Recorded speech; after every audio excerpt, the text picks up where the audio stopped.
Now that the 2012 draft is over, it's time for us to take a quick look back. We've already talked about the winners, but now let's focus in on the losers. Hub, we know it's early and it's tough to say it right away, but who stood out for you? Well, the same qualifier again. You know, we'll know in a couple of years because maybe some of these kids who appear to have been overdrafted will turn out to be great football players. But there's three teams that I'm just really puzzled by: the Seattle Seahawks, the Chicago Bears, and the Detroit Lions. And they all have one thing in common: they took a chance on a lot of character risks. Now, I already said in another video that I love the Janoris Jenkins pick only because they got him so far down. He has such great talent. It is a tremendous risk.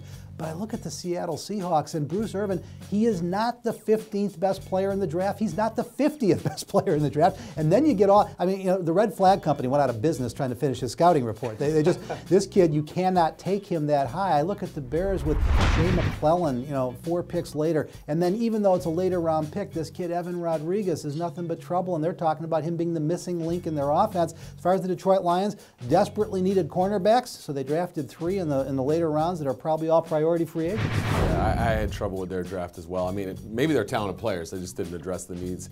And look, I can't fault Reggie McKenzie for getting, you know, what, a deck that was missing an ace, 2 kings and 3 queens. You know, obviously the Raiders were down several draft picks, didn't have their top guys in the Carson Palmer trade there.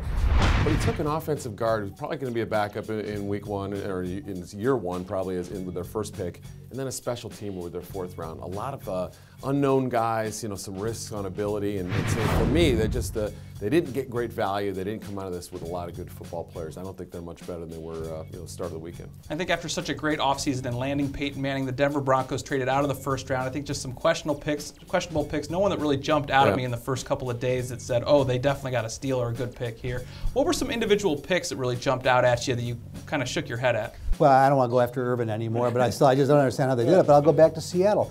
How do you take Russell Wilson with the 75th pick in the draft, particularly after you just went and got Matt Flynn to be your quarterback? Are you giving up on Tarvaris Jackson? You've also got a kid there that you like. And Russell Wilson, he was going to be there. It's not like you had to jump up and get him in front of somebody else. In New England, I like what they did early. TAVON Wilson is a great story, but you can't draft him that high. I mean, he's going to be there 2 or 3 rounds later. Yeah, they took a 7th rounder in round 2 and a 2nd rounder in round 7, and this Alfonso Denard kid who slipped. So, you know, I have questions with the Rams pick. You know, in an earlier video we did, you love what they did. I just see risk with all their picks. Ryan Quick, the developmental receiver at the top of round 2. I don't think he's going to be Sam Bradford's guy right away.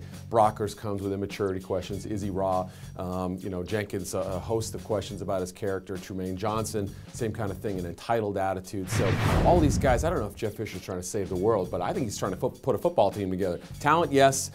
Consistency and character, I'm not sure. Seems like a huge boom or bust draft for the Rams. They want to try and get an influx of talent there with Jeff Fisher coming in and kind of getting things started. Whether it all pans out, we'll have to see. I think the one pick for me that's going to stand out, that it will stick with me for a while, is a punter in the 3rd round of the draft by the Jacksonville Jaguars. Just not something you see very often. And not the highest rated punter. I mean, if you're going to do it, go for the Butler kid. You don't take anger. Butler has a chance to be.